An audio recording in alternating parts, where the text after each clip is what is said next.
Hey, what's going on, guys? Oh, no, we gotta take care of this. Ah, wow. Something about a haircut. Let's get started.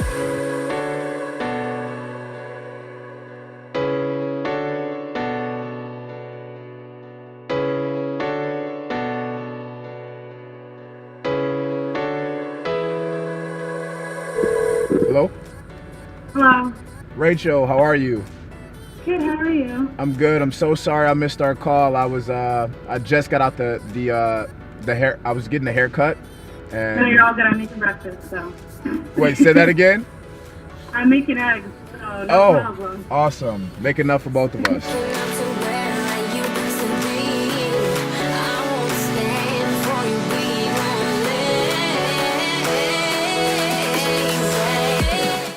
I'm about to head to another appointment. You enjoy the rest of your late start, and good luck with your team. I'll probably reach out. It's right now. I'm actually gonna put it in my calendar because I'll forget. All right, let's go.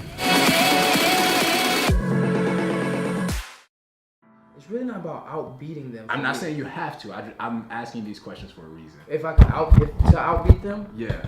oh, land that major client. Just landing that major client. Corporate, just really kind of changing up the whole Instagram. That's really where my biggest thing is Instagram. So I wanted to kind of, like I said, go from Lenore Pictures, transition that into the I Like Turtles, but changing that complete name to Lenore Pictures and being that as my main Instagram. Why? And then pushing that forward. Why? What's your reasoning behind The that? biggest, that's where my whole following is right now. On social media. So it's like, why have two?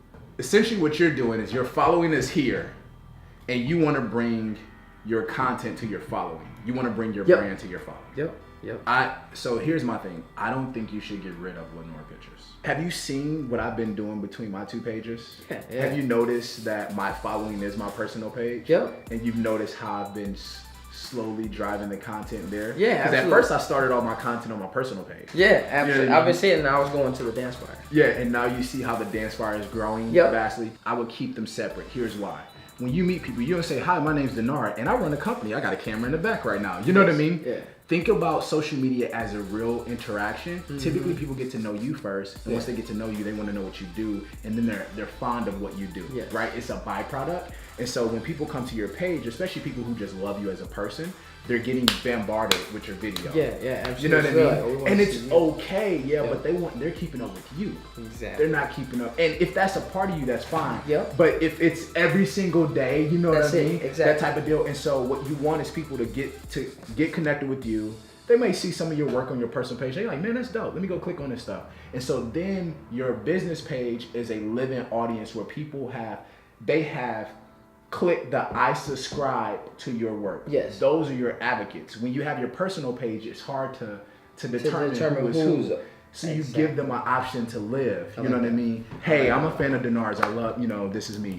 Hey, I'm a fan of Danard and his company and the work he's doing. And so when you're ready to do a voting like we did for 5x5, I literally just went down the dance. I didn't even post that publicly until like maybe 3 days before. Yeah. And we were already #1 by 300 votes. Yeah, absolutely. And it's literally because I went through each of the DMs on the Dance Fire page. Yep.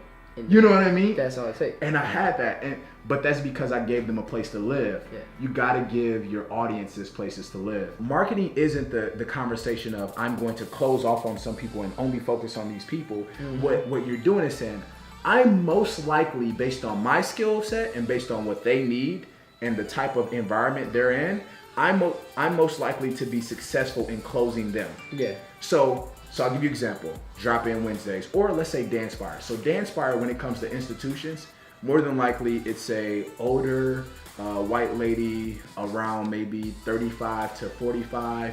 Income is roughly about 75,000 to 125K. She's probably a studio owner, or she's a executive at a school. She really cares about kids. She probably has 1 or 2 kids of her own. If she doesn't, her kids at the school or at the studio are who she calls her kids. Yeah. She probably has a husband or is a widow.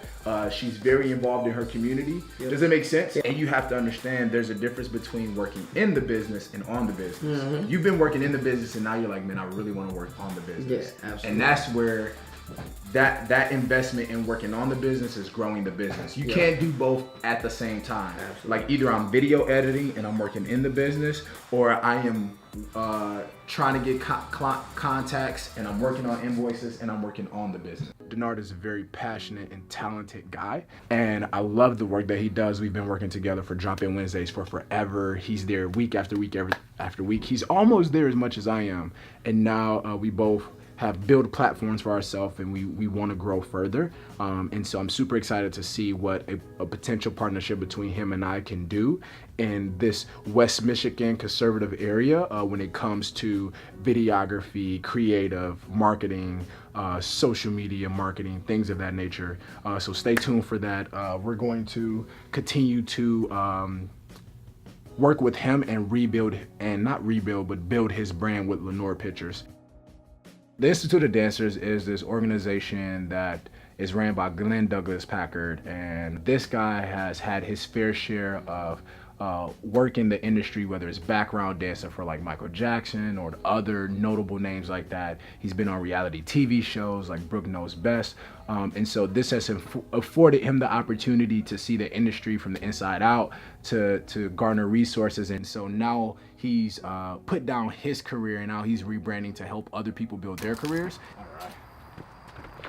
Oh, totally wrong door. Here is where we're going. Walking in the wrong door.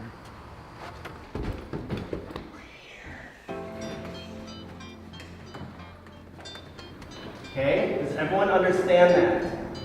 That's your key thing that you need to be thinking about. Consistency. I've been dreaming about your kiss since last night. Do you think that I could get you back up, baby? Cause I need it again, again, again, again. Need it again, again, again. I need it. I'm like, yeah, trying to come over for the night, yeah. Baby, let me know if it's alright, yeah. I was thinking I could bring a Sprite, yeah. And mix it with that vodka. I ain't gotta call you, I'ma pull up on you. Wake up every morning and I'm feeling like I saw you. Go to sleep at night like, baby, let me put it on you. And I ain't gotta lie, I'm ready to get to you. We just made it. We're finally here. Just made it a drop-in. Lansing was fun. We'll talk about that in a minute. We're gonna hurry up and get in here, see if Francis made it. I know that he was pretty late, so yeah. How you doing? How you doing? We love having Danspire. They're like the most amazing thing to happen to the dance community. About Imprint. Oh, well, Imprint's cool too, but I think that we complement each other very well. And I can't imagine Imprint without Danspire as part of it. Aww. What's up, Rob? You got a haircut? No.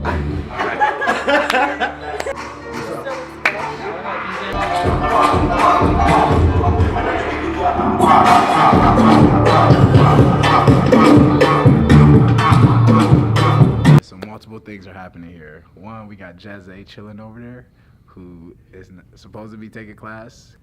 So we're gonna have some backup shots to see if Jazzy stays for class.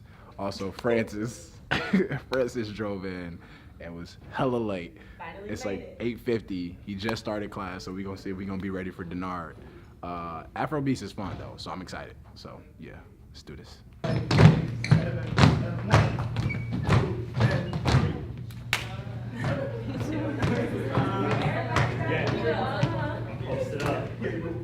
Danard just got here. It's about to be dope. Francis is killing us right now. He's giving us this Afrobeats dance, and I love it. I'm a little insecure. I don't know if I'm doing it right. So tell me your name again. Kalechi. Yeah. Got it. So it's your first time, right? Yeah, it's my first time. So it was your first time Francis taught. Like, what was your experience, man? What'd you like about class?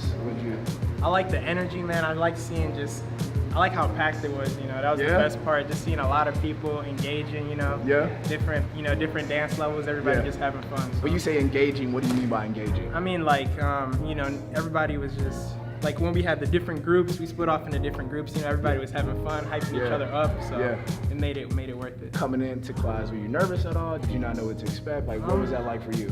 I know him, so I kind of knew what to expect with the choreo and stuff, but I don't take much class, so I was kind of nervous, but it wasn't bad at the end. Awesome. Well, will you come back another time? Oh, definitely. Awesome, man. Thanks for coming through. So, I know this was y'all first time. Thanks for coming through. Yeah, my man. And obviously, I love you too. What you guys think about class, though? Like, this is your first time. Like, I want you to share, like, what was your experience like? Well, I'm from Ivory Coast, so I saw the first one, and I was like, when he comes back, I'ma come. So when I saw tonight, he was like, hey, Francis gonna be in town. So I'm like, oh, what? Like, we gotta go. So I just changed real quick. I'm like, yeah, we in. And it was lit. Like, I was like, what? I'm gonna tell y'all what, it's high energy. If y'all dancers and y'all looking for a place that has community, come here. Dancepire is the spot. So do you consider yourself a dancer? I'm not a dancer. I'm like, you better tell the truth. I became a dancer because she's a dancer. So I'm kind of a dancer. Okay, got it. So even not being a dancer, this being your first class, what were some things that was a struggle, and then how did you deal with that in class? One of the things that was a struggle is just that it's high energy. So immediately once you come in, the room you feel it as soon as you come in. So you have to like get going right away. But it's not anything that makes you nervous because everybody wants you to do well. So everybody's hyping you up. Even if you mess up, people are like pulling you on the side, like, hey, like I was like, come on, babe. So I was learning the steps he was teaching us, but we was also like teaching each other too. So I was learning the steps. I'm not a dancer, but I left feeling like I got a couple moves, you know. I had a very long day. I think a lot of people, when it comes to this vlog in the early stages, even in this moment, a lot of the times I'm thinking through like, man, what should I say? Like, why would people watch this vlog? What is it that I can do? And sometimes I'm even thinking about some of the people who told me like, you're too young to do this, or you're too young to do this. Nobody will listen to you, or you don't have anything to say. And honestly, in my mind, I have to remind myself, I'm not starting this vlog to simply just share information or to like try to make it look like somebody I'm not. I'm sharing this vlog in a sense of humility. Like, here's where I am in my journey. I just started my business. We're at a certain amount. I'm really trying to grow. I'm 20, I'll be 25 soon, it's my birthday soon. But I'm really trying to grow and be somebody in 5 years. I'm really trying to do some other things with my business in 3 years. We have goals to bring different people into Grand Rapids, and I want you guys to see that journey and what that looks like, and not from the sense of look at me doing my journey, but from the sense of literally I truly believe in your ability and yourself to get up off your couch, off your TV screen, or that job that you actually don't like, and to create something for yourself. I encourage you to do that, because when everybody's doing what they are very good at, what makes them happy, the things that are their strengths, they have self-assessed their self and said, hey, here's my strengths, here's what I'm good at, and here's what I'm passionate about, and I love myself and I'm confident in my ability to do this. That means that you have so many different things out there in the marketplace going, and everybody is loving what's happening because we're all firing on different cylinders, if that makes sense. Stop being so caught up in other people's expectations about where you should be, and humble yourself, work a terrible job, build your business on the side, eat ramen noodles, live at a freaking friend's house, sleep on the floor, and continue to stay here and be hungry, but have the patience and the humility and less ego that is going to take you 21 years, but you're working like it's really going to take you 2 years. And so if there's anything I can share, that's that. You know the motto for me, consistency builds momentum. If you do one thing to better yourself today, you do one thing to better yourself tomorrow, you're gonna be 365 times in a better position than you were today in the next year if you do one thing every single day to make yourself better. So go for it, do your thing. I'm signing out. There's lots of work to get done. I just pray that you guys are in a place of better spirits, you know, and peace. Go for it. Go make it happen. Consistency builds momentum. I did have